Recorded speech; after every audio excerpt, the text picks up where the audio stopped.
निगडीमधील Bhaktishakti circle पासून खाली उतरल्यावर आपल्याला पुढे काचघर चौक येतो।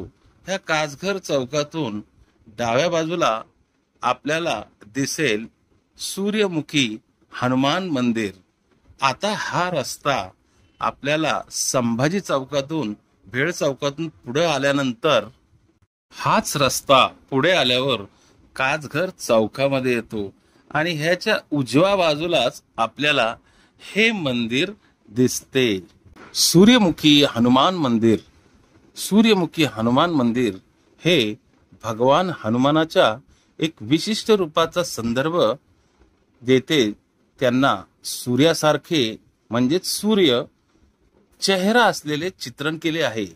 हे रूप तेजस्वी आणि शक्तिशाली मानले जाते, जे सूर्यदेवापासून मिळालेल्या ऊर्जेचे आणि प्रकाशाचे प्रतीक आहे, ज्यांना हनुमानाचे गुरु मानले जाते। सूर्यमुखी हनुमानाला समर्पित मंदिरे हे पुणे, मुंबई आणि जामनगरसह विविध ठिकाणी आढळतात। भक्तांचा असा विश्वास आहे की सूर्यमुखी हनुमानाची पूजा विधी आणि मंत्राद्वारे मानसिक, शारीरिक आणि आध्यात्मिक शक्ती प्रदान करते, तसेच अडथळ्यांवर मात करण्यास आणि साध्य करण्यास मदत करते। सूर्यमुखी हनुमानाचे प्रमुख पैलू, त्यांचे स्वरूप। हनुमानाचा चेहरा सूर्यासारखा चमकतो, जो त्याच्या तेजाचे आणि शक्तीचे प्रतीक आहे।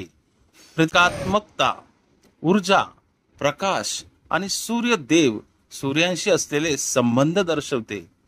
उपासनेचे फायदे, श्रद्धाळूंच्या मते ते मानसिक शक्ती, शारीरिक शक्ती, आध्यात्मिक शक्ती, शुभ प्रयत्नांमध्ये यश आणि नकारात्मक प्रभावांपासून संरक्षण देऊ शकते। मंत्र, ओम हा सूर्यमुखे हनुमंते फ्रोम नमः सारखे। नवग्रह हनुमान म्हणजे नवग्रहांच्या संदर्भात भगवान हनुमानाचा उल्लेख आहे, जे हिंदू ज्योतिषशास्त्रातील 9 स्वर्गीय देवता आहेत। हे देवता मानवी जीवनावर प्रभाव पाडतात असे मानले जाते आणि हनुमान बहुतेकदा त्यांच्याशी संबंधित असतात, विशेषतः त्यांच्या संभाव्य नकारात्मक प्रभावांपासून संरक्षण आणि उपाय देण्याच्या बाबतीत। अधिक तपशीलवार सांगायचे झाले तर हिंदू ज्योतिषशास्त्रात जीवनाच्या विविध पैलूंवर नियंत्रण ठेवणारे असे 9 ग्रह सूर्य, चंद्र, मंगळ, बुध, गुरु, शुक्र, शनी, राहू आणि केतू हे नवग्रह आहेत असे मानले जाते। भगवान हनुमान हे त्यांच्या शक्ती, धैर्य आणि भगवान रामाच्या भक्तीसाठी पूजनीय आहेत। त्यांना नकारात्मक ग्रहांविरुद्ध एक शक्तिशाली शक्ती देखील मानले जाते। हनुमानाला त्याच्या शक्ती, धैर्य आणि आव्हानांवर मात करण्याची क्षमता यासाठी आदरणीय मानले जाते।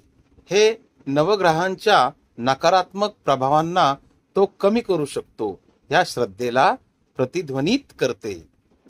पौराणिक कथेनुसार रावणाने शनिदेवाला कैद केले, तेव्हा हनुमानाने त्याचे प्राण वाचवले असे मानले जाते। परिणामी शनीने हनुमानाला वरदान दिले की तो शनीच्या वाईट प्रभावाचा त्याच्यावर काहीही परिणाम होणार नाही। अनेक भक्त ग्रहांच्या नकारात्मक प्रभावांना कमी करण्यासाठी हनुमानाची प्रार्थना करतात, विशेषतः कठीण काळात किंवा ज्योतिष आव्हानांना तोंड देताना। हनुमान चालीसा एक लोकप्रिय भक्तिगीत ग्रहांच्या नकारात्मक प्रभावांना कमी करण्यासाठी आणि एकंदर कल्याण आणण्यासाठी प्रभावी असल्याचे मानले जाते। थोडक्यात नवग्रह हनुमानाची संकल्पना ही श्रद्धा अधोरेखित करते की भगवान हनुमान एक शक्तिशाली रक्षक आहे, जे भक्तांना 9 ग्रहांच्या ज्योतिष प्रभावांना निश्चित करण्यास आणि जीवनातील अडथळ्यांवर मात करण्यास मदत करू शकतात।